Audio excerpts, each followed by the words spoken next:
student, welcome to this channel Nanak Education Point. My name is Hina Thakkar, class 11th micro economics का chapter number 9 जो है supply, वो हम start करने जा रहे हैं और जल्दी से देखते हैं, शॉर्ट में ही देखेंगे ताकि आप लोग जो है कम टाइम में ज्यादा से ज्यादा पढ़ पाए और अच्छे मार्क्स स्कोर कर लें। तो जल्दी से स्टार्ट करते हैं सप्लाई।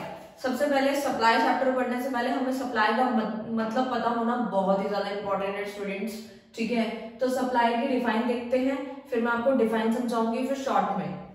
सप्लाई की डिफाइन में लिखा है refers to the quantity of the commodity that a firm is willing and able to offer for sale at a given price during a given period of time।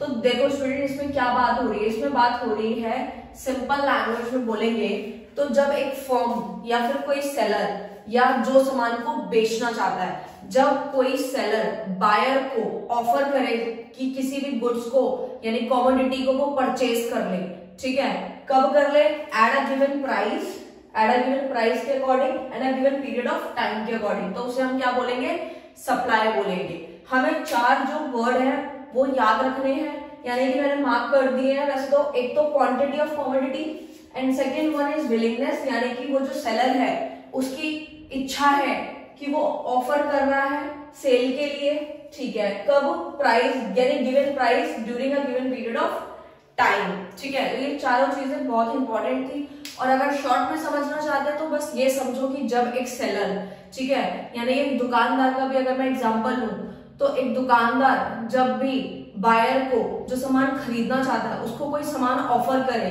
तो उसी को ही हम supply बोलेंगे। Okay, now come to the second point, supply कितने types की होती है। तो स्टूडेंट देखो, सप्लाई दो टाइप की होती है। फर्स्ट होती है इंडिविजुअल सप्लाई, जिसको मैंने IS लिखा है शॉर्ट में। सेकेंड है मार्केट सप्लाई, इसको मैंने शॉर्ट में MS लिखा है, ठीक है।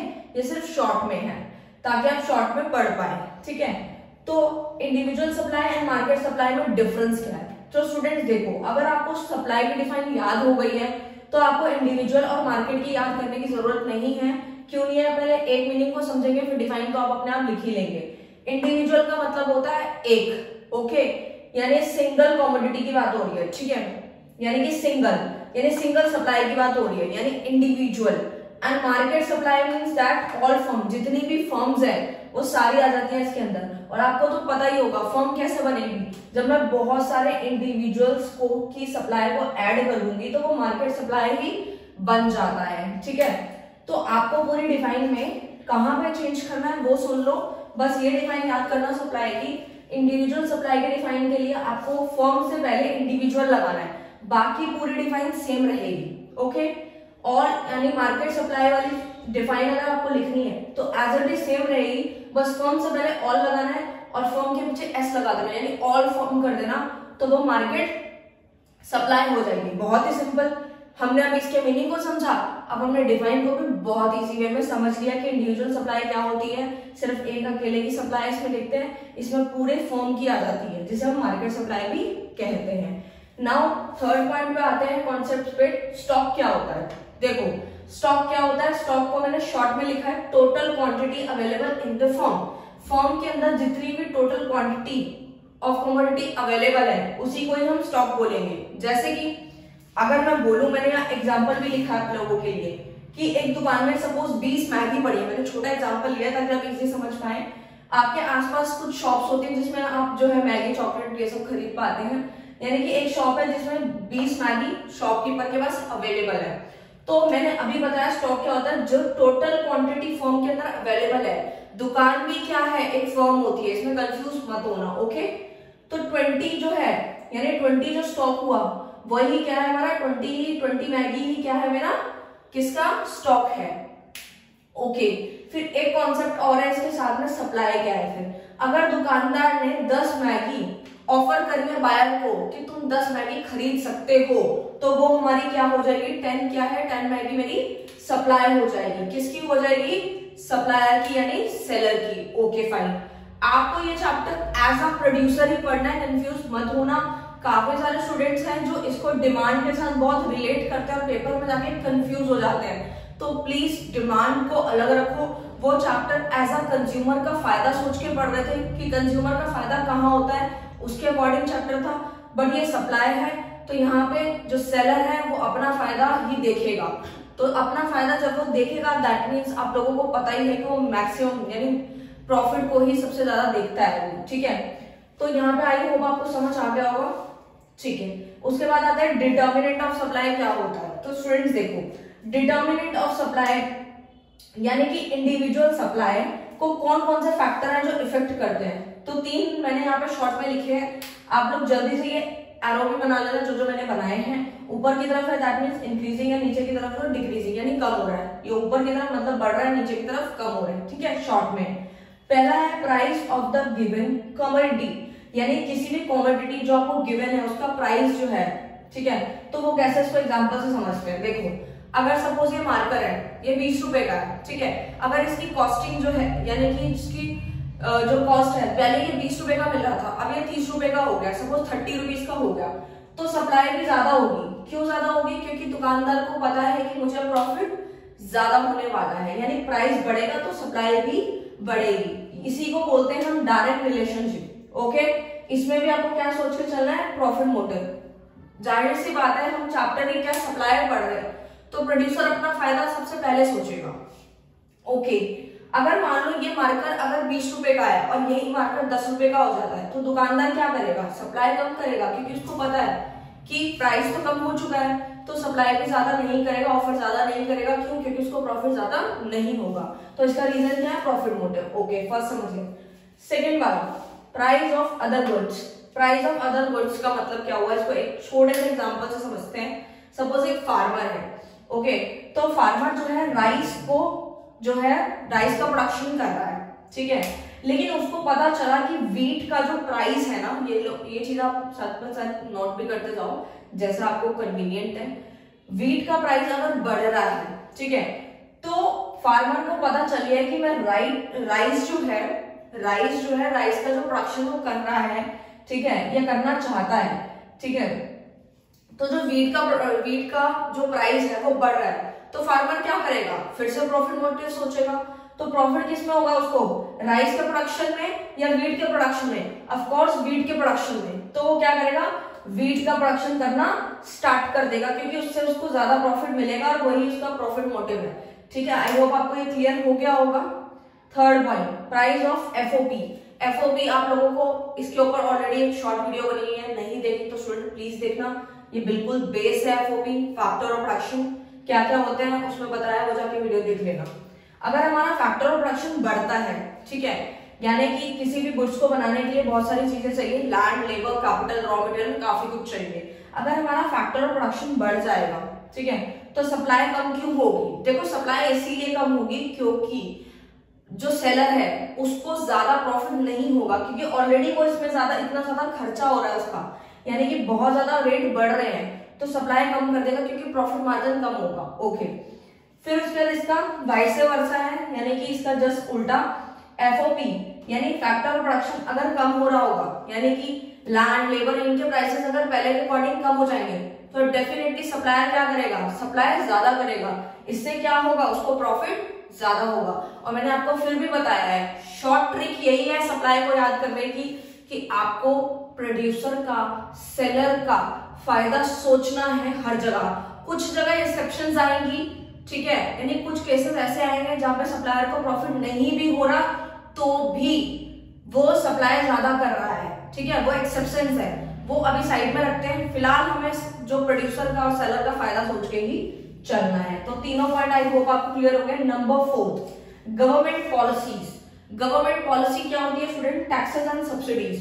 देखो सिंपल है, अगर हमारे टैक्सेस बढ़ जाएंगे, ठीक है, तो कॉस्ट ऑफ प्रोडक्शन भी बढ़ जाएगा, बिल्कुल बढ़ेगा, जिसकी वजह से सप्लाई फिर से कम हो जाएगी। क्योंकि जब आपके टैक्सेस बढ़ेंगे, एज अ सप्लायर हम सोचें कि अगर टैक्सेस बढ़ रहे हैं, कॉस्ट ऑफ प्रोडक्शन भी बढ़ रहा है, यानी प्रोडक्शन करने की जो कॉस्टिंग आ रही है वो सब भी बढ़ रहा है, और सप्लाई हम कम करेंगे क्योंकि प्रॉफिट फिर से कम हो जाएगा हम लोगों का, तो हम सप्लाई ज्यादा करेंगे।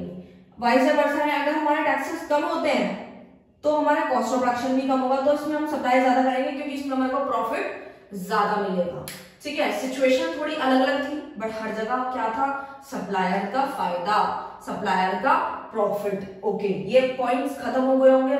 आई होप आप लोगों को ये टॉपिक बहुत अच्छे से क्लियर हो गया होगा। Next, determinant of market supply. पहले हमने समझा कि कौन कौन से फैक्टर्स हैं जो हमारे इंडिविजुअल सप्लाई को इफेक्ट करते हैं। अब हमें पढ़ना है कि हमारे कौन कौन से फैक्टर हैं जो हमारी मार्केट सप्लाई को इफेक्ट करते हैं। Number 1, number of firm in the market. देखो फर्म्स आ गए यहाँ पे, क्यों आ गया? अरे भाई मार्केट आ गया तो फर्म तो बहुत सारी होंगी ना, पूरे मार्केट में कोई एक फर्म तो होगी नहीं, बहुत सारी फर्म्स होंगी, इसलिए इस पॉइंट्स को कभी मत भूलना। Number of firm in the market है, इसमें है फर्म अगर ज्यादा होगी तो सप्लाई भी डेफिनेटली ज्यादा होगी, ठीक है।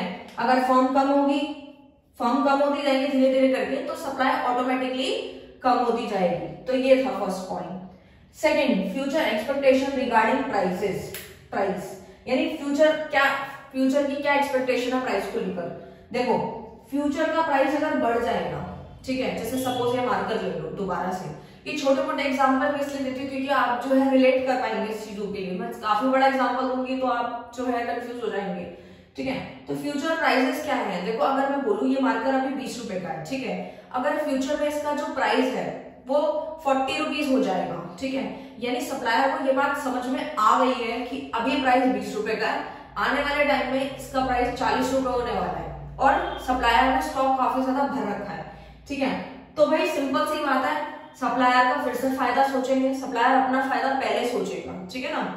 तो फिर से वही बात, अगर फ्यूचर में इसका प्राइस 40 रुपए हो रहा है तो वो क्या करेगा? करंट सप्लाई को यानी आज सप्लाई कम कर देगा। आज कम क्यों करेगा? क्योंकि स्टूडेंट देखो अगर वो आज ही सारा स्टॉक बेच देगा, आज तो ये 20 रुपए का ही है, ठीक है, तो उससे प्रॉफिट ज्यादा नहीं होगा। लेकिन अगर वो फ्यूचर के लिए अपने मार्कर को बचा के रखेगा अपनी फर्म में यानी अपनी दुकान में, और वो फ्यूचर में इसको बेचेगा 40 रुपए में, तो प्रॉफिट डेफिनेटली ज्यादा होगा। दैट मीन्स फ्यूचर प्राइस के बढ़ने से करंट सप्लाई जो होती है वो कम हो जाती है। अब इसी का वाइस वर्सा, अगर फ्यूचर प्राइस हमारे कम हो जाएंगे यानी आने वाले समय में मुझे पता चल जाए कि आज हमारे पास 20 रुपए का है और आने वाले समय में ये जो है 10 रुपए का हो जाएगा, तो डेफिनेटली सप्लायर क्या करेगा? सोचेगा पहले से ही मैंने स्टॉक भर के रखा हुआ है, मैं आने वाले समय में इसको सस्ते में बेच के प्रॉफिट ज्यादा नहीं कमा पाऊंगा, तो इसको आज ही बेच के खत्म कर देता हूँ। तो ये क्या करेंगे? करंट सप्लाई को आज ही बढ़ा के प्रॉफिट जो है ज्यादा अर्न कर लेंगे। आई होप मैंने आपको अच्छे से समझ आ गया होगा, ठीक है। Next, supply schedule.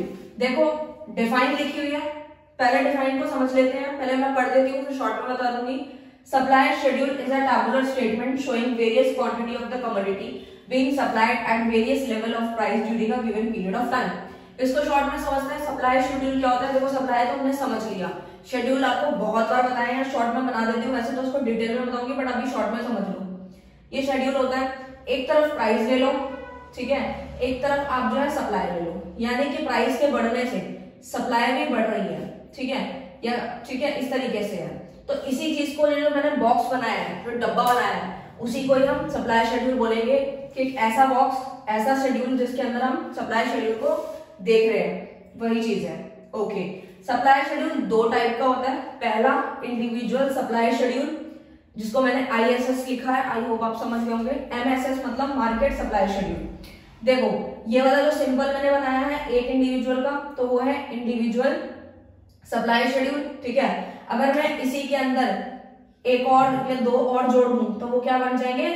Market supply schedule बन जाएंगे। इसको भी डिटेल में पढ़ेंगे, अभी शॉर्ट में समझ लो। ओके, यही शेड्यूल को देख के जब हम ग्राफ बनाते हैं तो इकोनॉमिक्स में उसे कर्व कहते हैं। यही इंडिविजुअल सप्लाई शेड्यूल को देख के जो हम कर्व बनाएंगे उसको बोलेंगे इंडिविजुअल सप्लाई कर्व, एंड जो मार्केट सप्लाई शेड्यूल को देख के हम मार्केट सप्लाई कर्व बनाएंगे। ओके, आई होप आपको क्लियर हो गया होगा ये, इसको डिटेल में देखेंगे बाद में। लास्ट है ये टॉपिक, लॉ ऑफ सप्लाई। देखो लॉ ऑफ सप्लाई बहुत इजी है, इसको समझने से पहले दोबारा से हम लोग जो है एक पॉइंट को समझ लेते हैं, फिर ये बहुत इजी समझ आएगा। लॉ ऑफ सप्लाई, हमने ये पढ़ा कि जब हमारा प्राइस बढ़ता है तो हमारी क्वांटिटी सप्लाई भी बढ़ती है। बिल्कुल जाहिर सी बात है, प्रॉफिट मोटिव फिर से, अगर किसी भी चीज का प्राइस बढ़ेगा तो सप्लायर चुप नहीं बैठेगा, वो सप्लाई करता रहेगा। क्यों? क्योंकि उसको प्रॉफिट ज्यादा कमाना है। तो दोनों के बीच में डायरेक्ट रिलेशनशिप होता है, ठीक है, यहां तक समझ गए। बट अदर फैक्टर कांस्टेंट, जो अदर फैक्टर्स हैं वो कांस्टेंट रहेंगे, चेंज नहीं होंगे, उसी को ही हम लॉ ऑफ सप्लाई कहते हैं। दोबारा से शॉर्ट में जल्दी समझो, लॉ ऑफ सप्लाई क्या होता है? जब हमारा प्राइस बढ़ जाए, क्वांटिटी सप्लाई भी बढ़ती है, दोनों ही बढ़ते हैं, और अदर फैक्टर कांस्टेंट रहते हैं। अदर फैक्टर कांस्टेंट रहते हैं, वो चेंज नहीं होते। कांस्टेंट मतलब नो चेंज। ओके, इसी को अदर फैक्टर कांस्टेंट को हम सेट्रियस पैरिबस भी कहते हैं। ओके, इसी को ही हम क्या कहेंगे, जब प्राइस बढ़ेगा, क्वांटिटी सप्लाई बढ़ेगी, अदर फैक्टर कांस्टेंट, तो उसी को हम बोलेंगे law of supply. I hope student आपको ये टॉपिक जो है पूरा क्लियर हो गया होगा। मैंने काफी पार्ट कवर कर दिया है। All the best for future students. Thank you so much.